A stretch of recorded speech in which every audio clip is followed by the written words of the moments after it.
Hi hello ನಮಸ್ತೆ ಎಲ್ಲರಿಗೂ S P S media ಚಾನಲಿನ ಮತ್ತೊಂದು ವಿಡಿಯೋಗೆ ಸುಸ್ವಾಗತ. ಸ್ನೇಹಿತರೆ, ಎಲ್ಲರೂ ಹೇಗಿದ್ದೀರಾ? ಎಲ್ಲರೂ ಚೆನ್ನಾಗಿದ್ದೀರಾ ಅಂದ್ಕೊಂಡಿದ್ದೀನಿ. ನಾನು ಕೂಡ ತುಂಬಾ ಚೆನ್ನಾಗಿದ್ದೀನಿ. ಎಲ್ಲರೂ ಚೆನ್ನಾಗಿದ್ದೀರಾ ಅಂದ್ಕೊಂಡು ಭಾವಿಸ್ಕೊಂಡು ಇವತ್ತಿನ ಒಂದು ವಿಡಿಯೋನ ಶುರು ಮಾಡಿಬಿಡೋಣ. ಇವತ್ತಿನ ಒಂದು ವಿಡಿಯೋದಲ್ಲಿ ಜೂನ್ 18ರ ನಂತರ ಸಾಕಷ್ಟು ಬದಲಾವಣೆಯನ್ನು ವೃಷಭ ರಾಶಿಯವರು ನೋಡಲಿದ್ದೀರಿ. ಅದು ನಿಮ್ಮ ವ್ಯಾಪಾರದಲ್ಲಾಗಬಹುದು, ವ್ಯವಹಾರದಲ್ಲಾಗ್ಬೋದು, ವೃತ್ತಿ ಜೀವನದಲ್ಲಾಗ್ಬೋದು, ನಿಮ್ಮ ಉದ್ಯೋಗದಲ್ಲಾಗ್ಬೋದು. ಏನೆಲ್ಲ ಬದಲಾವಣೆಯನ್ನು ಗ್ರಹಗಳು ಸೂಚಿಸಲಿದೆ, ಯಾವುದರ ಬಗ್ಗೆ ಬಹಳಷ್ಟು ಎಚ್ಚರಿಕೆ ವಹಿಸಬೇಕು ವೃಷಭ ರಾಶಿಯವರು ಅನ್ನೋದನ್ನ ಕಂಪ್ಲೀಟಾಗಿ ಇದೇ ವಿಡಿಯೋದಲ್ಲಿ ತಿಳಿಸ್ಕೊಡ್ತಾ ಹೋಗ್ತೀನಿ. ಇದನ್ನೆಲ್ಲ ತಿಳ್ಕೋಬೇಕು, ಸಣ್ಣ ಪುಟ್ಟ ಪರಿಹಾರಗಳನ್ನೆಲ್ಲ ಫಾಲೋ ಅಪ್ ಮಾಡಬೇಕು ಅಂದರೆ ಎಲ್ಲೂ ಕೂಡ ವಿಡಿಯೋನ ಸ್ಕಿಪ್ ಮಾಡಬಾರ್ದು.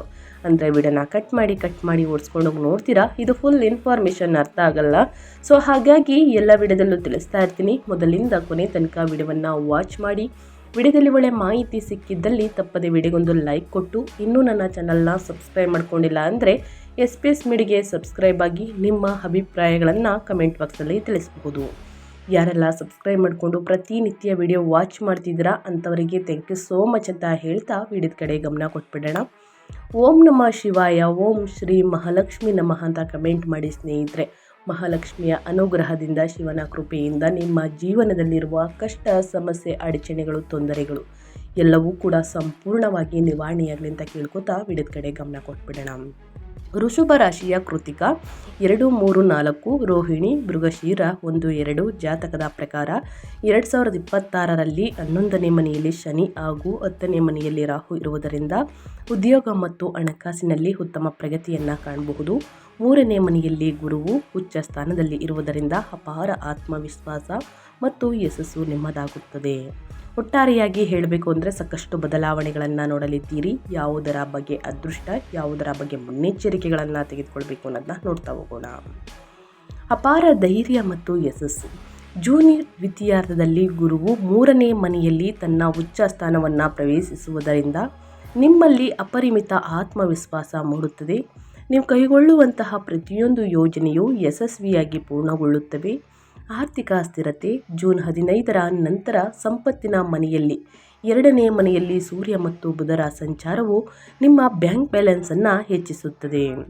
ನಿಮ್ಮ ವಾಕ್ಚಾತುರ್ಯದಿಂದ ದೀರ್ಘಕಾಲದಿಂದ ಬಾಕಿ ಉಳಿದಿರುವ ಹಣವನ್ನು ಯಶಸ್ವಿಯಾಗಿ ವಸೂಲಿ ಮಾಡಲಿದ್ದೀರಿ. ಕೋಪ ಮತ್ತು ಆರೋಗ್ಯದ ಬಗ್ಗೆ ಗಮನವಿರಲಿ. ಜೂನ್ 21ರ ನಂತರ 12ನೇ ಮನೆಯಲ್ಲಿರುವ ಮಂಗಳನು ನಿಮ್ಮ ನಿದ್ದೆಯನ್ನು ಕೆಡಿಸಬಹುದು. ಅನಂತರ ತಕ್ಷಣವೇ ನಿಮ್ಮ ಜನ್ಮರಾಶಿಗೆ ಪ್ರವೇಶಿಸುವುದರಿಂದ ನಿಮ್ಮ ಕೋಪ ಮತ್ತು ಆತುರವನ್ನು ಹೆಚ್ಚಿಸಬಹುದು. ಆರೋಗ್ಯ ಮತ್ತು ಮಾತನಾಡುವಾಗ ಪದಗಳ ಬಗ್ಗೆ ಕಾಳಜಿ ವಹಿಸುವುದು ಅತ್ಯಗತ್ಯ. ಇನ್ನು ಪರಾಭವ ನಾಮ ಸಂವತ್ಸರದ ಜೂನ್ 2026 ದ್ವಿತೀಯಾರ್ಧದಿಂದ ವೃಷಭ ರಾಶಿಯವರಿಗೆ ಅತ್ಯಂತ ಕ್ರಿಯಾಶೀಲ ಮತ್ತು ಅನುಕೂಲಕರ ತಿಂಗಳಾಗಲಿದೆ. ಈ ಅವಧಿಯಲ್ಲಿ ಬರೋಬ್ಬರಿ 5 ಗ್ರಹಗಳು ತಮ್ಮ ಸ್ಥಾನಗಳನ್ನು ಬದಲಾಯಿಸುತ್ತಿವೆ. ನಿಮ್ಮ ಲಾಭದ ಸ್ಥಾನವಾದಂತಹ 11ನೇ ಮನೆಯಲ್ಲಿರುವ ಶನಿಯ ಸ್ಥಿರ ಬೆಂಬಲದೊಂದಿಗೆ ಜೂನ್ ದ್ವಿತೀಯಾರ್ಧದಿಂದ 3ನೇ ಮನೆಗೆ ಉಚ್ಚ ಸ್ಥಿತಿಯಲ್ಲಿ ಗುರುವಿನ ಪ್ರವೇಶವು ನಿಮ್ಮ ಪ್ರಯತ್ನಗಳಿಗೆ ಭವ್ಯವಾದ ಶಕ್ತಿಯನ್ನು ತರುತ್ತದೆ. ತಿಂಗಳ ದ್ವಿತೀಯಾರ್ಧದಲ್ಲಿ ಸೂರ್ಯ ಮತ್ತು ಬುಧರ ಸಕಾರಾತ್ಮಕ ಸಂಯೋಜನೆಗಳು ನಿಮ್ಮ ಆರ್ಥಿಕ ಸ್ಥಿತಿಯನ್ನು ಬಲಪಡಿಸುತ್ತವೆ. ಅದಿಯಾಗೋ ಜೂನ್ ದ್ವಿತೀಯಾರ್ಧದಿಂದ ಮಂಗಳನು ನಿಮ್ಮ ಜನ್ಮ ರಾಶಿಯನ್ನು ಪ್ರವೇಶಿಸುವುದರಿಂದ ನಿಮ್ಮ ದೈಹಿಕ ಚೈತನ್ಯದೊಂದಿಗೆ ಕಿರಿಕಿರಿಯು ಕೂಡ ಹೆಚ್ಚಾಗಬಹುದು. ಪ್ರಶಾಂತವಾದಂತಹ ಮನಸ್ಸನ್ನು ಕಾಯ್ದುಕೊಳ್ಳುವುದು ಈ ತಿಂಗಳು ಅಸಾಧಾರಣ ಸಾಧನೆಗಳನ್ನು ಮಾಡಲು ನಿಮಗೆ ಅನುವು ಮಾಡಿಕೊಡುತ್ತದೆ ಅಂತಲೇ ಹೇಳಬಹುದು. ವೃಷಭ ರಾಶಿಯವರು ಏನೆಲ್ಲ ಬದಲಾವಣೆಯನ್ನು ನೋಡಲಿದ್ದೀರಿ, ಜೂನ್ 18ರಿಂದ ಯಾವುದರ ಬಗ್ಗೆ ಎಚ್ಚರಿಕೆ ವಹಿಸಬೇಕು ಅನ್ನೋದನ್ನ ಇವಾಗ ತಿಳಿಸ್ಕೊಡ್ತಾ ಹೋಗ್ತೀನಿ. ನಿಮ್ಮ ವೃತ್ತಿ ಜೀವನದ ಬಗ್ಗೆ, ಉದ್ಯೋಗದ ಬಗ್ಗೆ ಏನೆಲ್ಲ ಬದಲಾವಣೆಗಳು ಕಂಡು ಬರ್ಬೋದು ಅನ್ನೋದನ್ನ ನೋಡೋದಾದರೆ, ಮೊದಲನೇದಾಗಿ ವ್ಯಾಪಾರ, ವ್ಯವಹಾರ ಮತ್ತು ಉದ್ಯೋಗದ ಬಗ್ಗೆ ಹೇಳೋದಾದರೆ, ವ್ಯಾಪಾರಸ್ಥರಿಗೆ ಈ ತಿಂಗಳು ಅತ್ಯಂತ ಅನುಕೂಲಕರವಾಗಿದೆ. ನಿಮ್ಮ ಲಾಭಾಧಿಪತಿಯಾದಂತಹ 11ನೇ ಅಧಿಪತಿಯಾಗಿರುವ ಗುರುವು 3ನೇ ಮನೆಯಲ್ಲಿ ಉಚ್ಚ ಸ್ಥಿತಿಯಲ್ಲಿ ಇರುವುದರಿಂದ ನಿಮ್ಮ ವೃತ್ತಿಪರ ನೆಟ್ವರ್ಕ್ ಅದ್ಭುತವಾಗಿ ವಿಸ್ತರಿಸುತ್ತದೆ. ಎಂಜಿನಿಗಳು, ಸಾಮಾಜಿಕ ಮಾಧ್ಯಮ ಉದ್ಯಮಗಳು, ಪ್ರಕಾಶನ ಸಂಸ್ಥೆಗಳು, ಟ್ರಾವೆಲ್ ಅಥವಾ ಬ್ರೋಕರೇಜ್ ವ್ಯವಹಾರಗಳನ್ನು ನಿರ್ವಹಿಸುವವರು ಲಾಭದಾಯಕ ಹೊಸ ಗ್ರಾಹಕರನ್ನು ಯಶಸ್ವಿಯಾಗಿ ಆಕರ್ಷಿಸುತ್ತಾರೆ. ಇನ್ನು ಜೂನ್ ದ್ವಿತೀಯಾರ್ಧದಿಂದ ನಿಮ್ಮ ರಾಶಿಯ ಅಧಿಪತಿ ಶುಕ್ರನು 3ನೇ ಮನೆಗೆ ಪ್ರವೇಶಿಸಿ ಉಚ್ಚ ಗುರುವಿನೊಂದಿಗೆ ಸೇರುವುದರಿಂದ ಕಲಾವಿದರು ಮತ್ತು ವಿನ್ಯಾಸಕರಿಗೆ ಅಪಾರ ಮನ್ನಣೆ ಮತ್ತು ಲಾಭ ಸಿಗಲಿದೆ. ಆದಿಯಾಗೋ ನಿಮ್ಮ ವ್ಯಾಪಾರ ಸ್ಥಾನದ 7ನೇ ಅಧಿಪತಿಯಾದ ಮಂಗಳನು ಜೂನ್ ದ್ವಿತೀಯಾರ್ಧದವರೆಗೆ 12ನೇ ಮನೆಯಲ್ಲಿ ಇರುವುದರಿಂದ ಸಾಗರೋತ್ತರ ಅಥವಾ ದೂರದ ವಾಣಿಜ್ಯ ವಹಿವಾಟುಗಳಲ್ಲಿ ಹೆಚ್ಚಿನ ಖರ್ಚುಗಳಾಗಬಹುದು. ಆದ್ದರಿಂದ ಮುನ್ನೆಚ್ಚರಿಕೆಯಿಂದ ಮುಂದುವರಿಯಿರಿ. ವ್ಯಾಪಾರ ವ್ಯವಹಾರದಲ್ಲಿ ಅಭಿವೃದ್ಧಿಯನ್ನು ನೋಡಲಿದ್ದೀರಿ ಮುಂದಿನ ದಿನಗಳಲ್ಲಿ. ಇನ್ನು ವೃತ್ತಿ ಮತ್ತು ಉದ್ಯೋಗದ ಬಗ್ಗೆ ಹೇಳೋದಾದರೆ ಸ್ನೇಹಿತರೆ, ಸಾಕಷ್ಟು ಬದಲಾವಣೆಯನ್ನು ನೋಡಲಿದ್ದೀರಿ ವೃಷಭ ರಾಶಿ. ಲಾಭ ಸ್ಥಾನವಾದಂತಹ 11ನೇ ಮನೆಯಲ್ಲಿ ಬಲವಾಗಿ ನಿಂತಿರುವ ನಿಮ್ಮ ವೃತ್ತಿ ಅಧಿಪತಿಯು ಶನಿಯು ನಿಮಗೆ ಶಕ್ತಿಯುತ ರಕ್ಷಣಾ ಕವಚವಾಗಿ ಕಾರ್ಯನಿರ್ವಹಿಸುತ್ತಾರೆ. ಜೂನ್ ದ್ವಿತೀಯಾರ್ಧದಿಂದ 3ನೇ ಮನೆಗೆ ಉಚ್ಚ ಸ್ಥಿತಿಯಲ್ಲಿ ಗುರುವಿನ ಪ್ರವೇಶವು ನಿಮ್ಮ ವೃತ್ತಿಪರ ದಕ್ಷತೆಯನ್ನು ಗಣನೀಯವಾಗಿ ಹೆಚ್ಚಿಸುತ್ತದೆ. ನೀವು ಪ್ರಸ್ತುತಪಡಿಸುವಂತಹ ಹೊಸ ಉಪಕ್ರಮಗಳನ್ನು ಮೇಲಧಿಕಾರಿಗಳು ಮೆಚ್ಚುತ್ತಾರೆ. ಅಧಿಕೃತ ಕೆಲಸಗಳಿಗಾಗಿ ಕೈಗೊಳ್ಳುವ ಪ್ರಯಾಣಗಳು ಯಶಸ್ವಿ ಫಲಿತಾಂಶಗಳನ್ನು ನೀಡುತ್ತವೆ. ಜೂನ್ ದ್ವಿತೀಯಾರ್ಧದವರೆಗೆ ಸೂರ್ಯನು ನಿಮ್ಮ ಜನ್ಮರಾಶಿಯಲ್ಲಿಯೇ ಇರುವುದರಿಂದ ಕೆಲಸದ ಸ್ಥಳದಲ್ಲಿ ನಿಮ್ಮ ಅಧಿಕಾರವನ್ನು ಕಾಪಾಡಿಕೊಳ್ಳಲು ಸಹಾಯವನ್ನು ಮಾಡುತ್ತದೆ. ಆದರೂ ನೀವು ದರ್ಪದ ಸ್ವಭಾವವನ್ನು ಪ್ರದರ್ಶಿಸುವುದರಿಂದ ದೂರವಿರಬೇಕು. ಜೂನ್ 15ರ ನಂತರ ಸೂರ್ಯನು 2ನೇ ಮನೆಗೆ ಬದಲಾದಾಗ ನಿಮ್ಮ ಅತ್ಯುತ್ತಮ ಪ್ರಸ್ತುತಿ ಕೌಶಲ್ಯಗಳನ್ನು ಬಳಸಿಕೊಂಡು ಹೊಸ ಯೋಜನೆಗಳನ್ನು ಪಡೆಯುತ್ತೀರಿ. ಸಂವಹನ ಕೇಂದ್ರಿತ ವೃತ್ತಿಗಳಲ್ಲಿ ಉದ್ಯೋಗದಲ್ಲಿರುವವರು ತಿಂಗಳ ದ್ವಿತೀಯಾರ್ಧದಲ್ಲಿ ಉನ್ನತ ಮಟ್ಟದ ವೃತ್ತಿ ಪ್ರಗತಿಯನ್ನು ಕಾಣಲಿದ್ದೀರಿ. ವೃಷಭ ರಾಶಿಯವರು ವ್ಯಾಪಾರ ವ್ಯವಹಾರದಲ್ಲಿ ಏನೆಲ್ಲ ಬದಲಾವಣೆಯನ್ನು ನೋಡಲಿದ್ದೀರಿ, ಯಾವುದರ ಬಗ್ಗೆ ಎಚ್ಚರಿಕೆ ವಹಿಸಬೇಕು ಅನ್ನೋದನ್ನ ಕಂಪ್ಲೀಟಾಗಿ ತಿಳಿಸ್ಕೊಟ್ಟಿದ್ದೀನಿ ವೃಷಭ ರಾಶಿಯವರಿಗೆ. ಏನೇ ಡೌಟ್ಸ್ ಇದ್ದರೂ ಕೂಡ ಕಮೆಂಟ್ ಮಾಡಿ ಅಂತ ಹೇಳ್ತಾ, ಇನ್ನು ನಿಮ್ಮ ಆದಾಯದ ಬಗ್ಗೆ ಹೇಳೋದಾದರೆ, ನಿಮ್ಮ ಫೈನಾನ್ಸ್ ಬಗ್ಗೆ ಹೇಳೋದಾದರೆ ಲಾಭ ಇದೆಯಾ, ನಷ್ಟ ಇದೆಯಾ, ಯಾವುದರ ಬಗ್ಗೆ ಎಚ್ಚರಿಕೆ ವಹಿಸಬೇಕು ವೃಷಭ ರಾಶಿಯವರು ಅನ್ನೋದನ್ನ ನೋಡೋದಾದರೆ, ಆರ್ಥಿಕವಾಗಿ ಈ ಅವಧಿಯು ಸಂತೋಷಕರ ಬದಲಾವಣೆಗಳನ್ನು ತರುತ್ತದೆ. ತಿಂಗಳ ದ್ವಿತೀಯಾರ್ಧದಲ್ಲಿ 12ನೇ ಮನೆಯಲ್ಲಿರುವ ಮಂಗಳನಿಂದಾಗಿ ಅನಿರೀಕ್ಷಿತ ಖರ್ಚುಗಳು ಎದುರಾಗಬಹುದು. ಆದಾಗ್ಯೂ ನಿಮ್ಮ 2ನೇ ಅಧಿಪತಿಯಾದ ಬುಧನು ಜೂನ್ 22ರವರೆಗೆ ತನ್ನದೇ ಆದ ರಾಶಿಯಲ್ಲಿ ಇರುವುದರಿಂದ ನಿಮ್ಮ ನಿಯಮಿತ ಆದಾಯದ ಮೂಲಗಳು ಹೆಚ್ಚು ಸ್ಥಿರವಾಗಿರುತ್ತವೆ. ಇದಲ್ಲದೆ ಜೂನ್ ದ್ವಿತೀಯಾರ್ಧದಿಂದ ಸೂರ್ಯನು 2ನೇ ಮನೆಗೆ ಮಿಥುನಕ್ಕೆ ಪ್ರವೇಶಿಸುವುದು ನಿಮ್ಮ ಆರ್ಥಿಕ ಬಲವನ್ನು ಹೆಚ್ಚಿಸುತ್ತದೆ. ಪೂರ್ವಜರ ಆಸ್ತಿಗಳು ಅಥವಾ ಸರ್ಕಾರಿ ಸಂಬಂಧಿತ ಕೆಲಸಗಳಿಂದ ನೀವು ಅಧಿಕಾರವನ್ನು ಅಂದರೆ ಆರ್ಥಿಕ ಲಾಭವನ್ನು ಪಡೆಯುವಂತಹ ಸಾಧ್ಯತೆ ಇದೆ ಅಂತಲೇ ಹೇಳಬಹುದು. ನಿಮ್ಮ ಸಂವಹನ ಶೈಲಿಗೆ ಮಾರು ಹೋಗಿ ಜನರು ಆರ್ಥಿಕ ಸಹಾಯವನ್ನು ನೀಡಲು ಮುಂದೆ ಬರುತ್ತಾರೆ. ತಿಂಗಳ ದ್ವಿತೀಯಾರ್ಧವು ದೀರ್ಘಕಾಲದ ಸಾಲಗಳನ್ನು ತೀರಿಸಲು ಹೇಳಿ ಮಾಡಿಸಿದಂತಿದೆ ಅಂತಲೇ ಹೇಳಬಹುದು. ವೃಷಭ ರಾಶಿಯವರು ಹಣಕಾಸಿನ ವಿಚಾರದಲ್ಲಿ ಯಾವುದರ ಬಗ್ಗೆ ಎಚ್ಚರಿಕೆ ವಹಿಸಬೇಕು, ಏನೆಲ್ಲ ಅದೃಷ್ಟದ ಫಲಗಳನ್ನು ಗಳಿಸಲಿದ್ದೀರಿ ಅನ್ನೋದನ್ನ ಕಂಪ್ಲೀಟಾಗಿ ತಿಳಿಸ್ಕೊಟ್ಟಿದ್ದೀನಿ. ಇನ್ನು ಮುಂದಿನದಾಗಿ ಹೇಳೋದಾದರೆ ನಿಮ್ಮ ಹೆಲ್ತ್ ಅಂದರೆ ನಿಮ್ಮ ಆರೋಗ್ಯ ಮತ್ತು ಯೋಗಕ್ಷೇಮದ ಬಗ್ಗೆ ಹೇಳೋದಾದರೆ, ಈ ತಿಂಗಳು ವೃಷಭ ರಾಶಿಯವರ ಆರೋಗ್ಯದ ವಿಚಾರದಲ್ಲಿ 2 ವಿಭಿನ್ನ ಹಂತಗಳನ್ನು ನೋಡಲಿದ್ದೀರಿ. ಜೂನ್ 21ರವರೆಗೆ ನಿಮ್ಮ 12ನೇ ಮನೆಯಲ್ಲಿ ಮಂಗಳನ ಸಂಚಾರವು ನಿದ್ರಾಹೀನತೆ, ಆಯಾಸ ಅಥವಾ ಪಾದಗಳು ಮತ್ತು ಕಣಕಾಲುಗಳಿಗೆ ಸಂಬಂಧಿಸಿದ ನೋವುಗಳಿಗೆ ಕಾರಣವಾಗಬಹುದು. ಇನ್ನು ಜೂನ್ ದ್ವಿತೀಯಾರ್ಧದಿಂದ ನಿಮ್ಮ ಜನ್ಮ ರಾಶಿಗೆ ವೃಷಭಕ್ಕೆ ಕಾಲಿಡುತ್ತಿದ್ದಂತೆ ನಿಮ್ಮ ಆಲಸ್ಯವು ಕಣ್ಮರೆಯಾಗಿ ಹೆಚ್ಚಿನ ದೈಹಿಕ ಶಕ್ತಿ ಬರುತ್ತದೆ. ಅದೇ ಸಮಯದಲ್ಲಿ ದೇಹದ ಉಷ್ಣತೆ ಹೆಚ್ಚಾಗಬಹುದು. ಇದು ಕಣ್ಣುಗಳಲ್ಲಿ ಉರಿ, ರಕ್ತದೊತ್ತಡ, BP ಏರಿಳಿತಗಳು ಅಥವಾ ತೀವ್ರವಾದ ಕೋಪಕ್ಕೆ ಕಾರಣವಾಗಬಹುದು.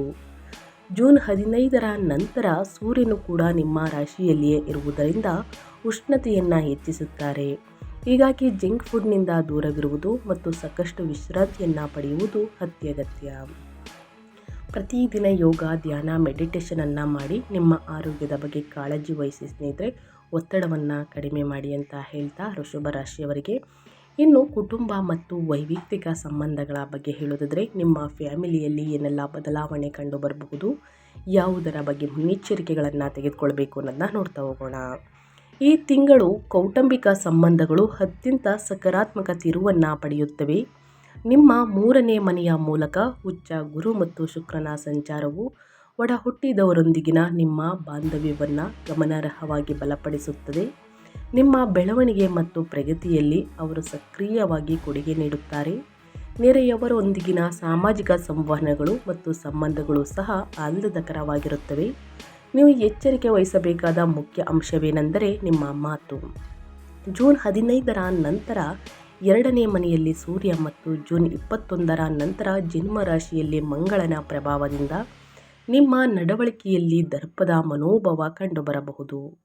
ನಾನು ಹೇಳಿದ್ದೇ ನಡೆಯಬೇಕು ಎಂಬ ಹಠಮಾರಿ ನಿಲುವು ಮನೆಯಲ್ಲಿನ ಸಣ್ಣ ಪುಟ್ಟ ಚರ್ಚೆಗಳನ್ನು ಸಂಗಾತಿಯೊಂದಿಗೆ ತೀವ್ರ ವಾದ ವಿವಾದಗಳಿಗೆ ತಿರುಗಿಸಬಹುದು. ನಿಮ್ಮ ಕೋಪವನ್ನು ನಿಯಂತ್ರಣದಲ್ಲಿಟ್ಟುಕೊಳ್ಳುವುದು ನಿಮ್ಮ ವೈಯಕ್ತಿಕ ಜೀವನವನ್ನು ಸಂಪೂರ್ಣವಾಗಿ ಶಾಂತಿಯುತವಾಗಿರಿಸುತ್ತದೆ.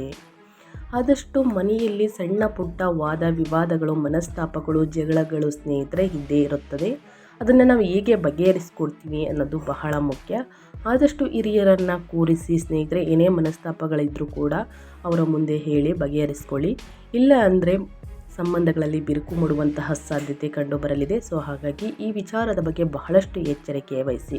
ಇನ್ನು ತಡರಾತ್ರಿಯಲ್ಲಿ ವಾಹನವನ್ನು ಚಾಲನೆ ಮಾಡುವುದಕ್ಕೆ ಹೋಗಬೇಡಿ. ವೃಷಭ ರಾಶಿಯವರು ಅತಿ ವೇಗದಿಂದ ಸಣ್ಣ ಪುಟ್ಟ ಗಾಯಗಳನ್ನು, ಅಪಘಾತಗಳನ್ನು ಸೂಚಿಸುತ್ತಿದೆ. ಸೊ ಹಾಗಾಗಿ ಬಹಳಷ್ಟು ಎಚ್ಚರಿಕೆ ವಹಿಸಿ ವೃಷಭ ರಾಶಿಯವರು ಅಂತ ಹೇಳ್ತಾ, ಇನ್ನು ವಿದ್ಯಾರ್ಥಿಗಳ ಬಗ್ಗೆ ಹೇಳೋದಾದರೆ ವಿದ್ಯಾಭ್ಯಾಸದಲ್ಲಿ ಏನೆಲ್ಲ ಬದಲಾವಣೆಗಳು ಕಂಡುಬರಬಹುದು ಅಂದರೆ, ನಿಮ್ಮ ವಿದ್ಯಾಧಿಪತಿಯಾದ ಬುಧನು ಜೂನ್ 22ರವರೆಗೆ ತನ್ನದೇ ಆದ ರಾಶಿಯಲ್ಲಿ 2ನೇ ಮನೆಯಲ್ಲಿ ಇರುವುದು ಮತ್ತು ಉಚ್ಚ ಗುರುವು 3ನೇ ಮನೆಯಲ್ಲಿ ಇರುವುದರಿಂದ ವಿದ್ಯಾರ್ಥಿಗಳು ಅತ್ಯುತ್ತಮ ಗ್ರಹಣ ಸಾಮರ್ಥ್ಯವನ್ನು ಅನುಭವಿಸುತ್ತಾರೆ. ಸಂದರ್ಶನಗಳಿಗೆ ಹಾಜರಾಗುವವರಿಗೆ ಅಥವಾ ಚರ್ಚಾ ಸ್ಪರ್ಧೆಗಳಲ್ಲಿ ಭಾಗವಹಿಸುವವರಿಗೆ ಈ ತಿಂಗಳು ದೊಡ್ಡ ಯಶಸ್ಸನ್ನು ನೀಡುತ್ತದೆ.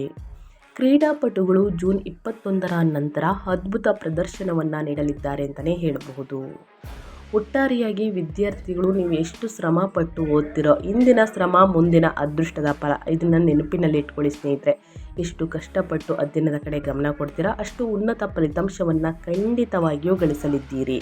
ಸೊ ಹಾಗಾಗಿ ಪ್ರತಿದಿನ ನಿಮ್ಮ ಅಧ್ಯಯನದಕ್ಕೆ ಗಮನ ಕೊಡಿ ಅಂತ ಕೇಳ್ತಾ, ಇನ್ನು ಮುಂದಿನದಾಗಿ ಹೇಳೋದಾದರೆ ಸ್ನೇಹಿತರೆ, ಜೂನ್ ದ್ವಿತೀಯಾರ್ಧದಿಂದ ವೃಷಭ ರಾಶಿಯವರಿಗೆ ಸಮಸ್ಯೆಗಳು ಎದುರಾಗಲಿದೆ. ಯಾವುದರ ಬಗ್ಗೆ ಎಚ್ಚರಿಕೆ ವಹಿಸಬೇಕು ಅನ್ನೋದು ಕೂಡ ಕಂಪ್ಲೀಟಾಗಿ ತಿಳಿಸ್ಕೊಟ್ಟಿದ್ದೀನಿ ಸ್ನೇಹಿತರೆ. ಈ ತಿಂಗಳಲ್ಲಿ ಅನುಸರಿಸಬೇಕಾದ ಜ್ಯೋತಿಷ್ಯದ ಪರಿಹಾರಗಳನ್ನು ತಿಳಿಸ್ಕೊಡ್ತೀನಿ. ಈ ಪರಿಹಾರವನ್ನು ಅನುಸರಿಸುವುದರಿಂದ ಕಷ್ಟಗಳು, ಸಮಸ್ಯೆಗಳು, ಅಡಚಣೆಗಳು ಎಲ್ಲವೂ ಕೂಡ ನಿವಾರಣೆಯಾಗಲಿದೆ ಅಂತಲೇ ಹೇಳಬಹುದು. ಒಟ್ಟಾರೆಯಾಗಿ ಹೇಳಬೇಕು ಅಂದರೆ 12ನೇ ಮನೆಯಲ್ಲಿರುವ ಮಂಗಳನಿಂದ ಉಂಟಾಗುವ ವಿಪರೀತ ಖರ್ಚುಗಳನ್ನು ತಡೆಯಲು ಮತ್ತು ತಿಂಗಳ ದ್ವಿತೀಯಾರ್ಧದಲ್ಲಿ ಅಥವಾ ಅಂತ್ಯದಲ್ಲಿ ಉಂಟಾಗುವ ಕೋಪವನ್ನು ಶಮನ ಮಾಡಲು ನಾನು ಹೇಳುವಂತಹ ಪರಿಹಾರಗಳನ್ನು ಆದಷ್ಟು ಕೈಗೊಳ್ಳಿ ಸ್ನೇಹಿತರೆ. ಶಕ್ತಿಶಾಲಿಯಾದಂತಹ ಪರಿಣಾಮಕಾರಿ ಪರಿಹಾರವಾಗಿರುತ್ತದೆ ಜ್ಯೋತಿಷ್ಯದ ಪರಿಹಾರಗಳು. ನಿಮ್ಮ ಅನುಗುಣಕ್ಕೆ ತಕ್ಕಂತೆ ಪರಿಹಾರವನ್ನು ತಿಳಿಸ್ಕೊಡ್ತಾ ಹೋಗ್ತೀನಿ. ಹನುಮಾನ್ ಚಾಲಿಸವನ್ನು ಪ್ರತಿಯೊಬ್ಬರೂ ಪಠಿಸಬಹುದು. ಮಂಗಳನು ಜೂನ್ 21ರವರೆಗೆ 12ನೇ ಮನೆಯಲ್ಲಿ ಇರುವುದರಿಂದ ನಿದ್ರೆಯ ಸಮಸ್ಯೆಗಳು ಮತ್ತು ಮಾನಸಿಕ ಆತಂಕಗಳನ್ನು ತೊಡೆದುಹಾಕಲು ಪ್ರತಿದಿನ ರಾತ್ರಿ ಹನುಮಾನ್ ಚಾಲಿಸವನ್ನು ಪಠಿಸಿ. ಇದನ್ನು ಪಠಿಸುವುದರಿಂದ ಸಮಸ್ಯೆಗಳು ಕ್ರಮೇಣವಾಗಿ ನಿವಾರಣೆಯಾಗಲಿದೆ. ಇನ್ನು ಸೂರ್ಯ ನಮಸ್ಕಾರ.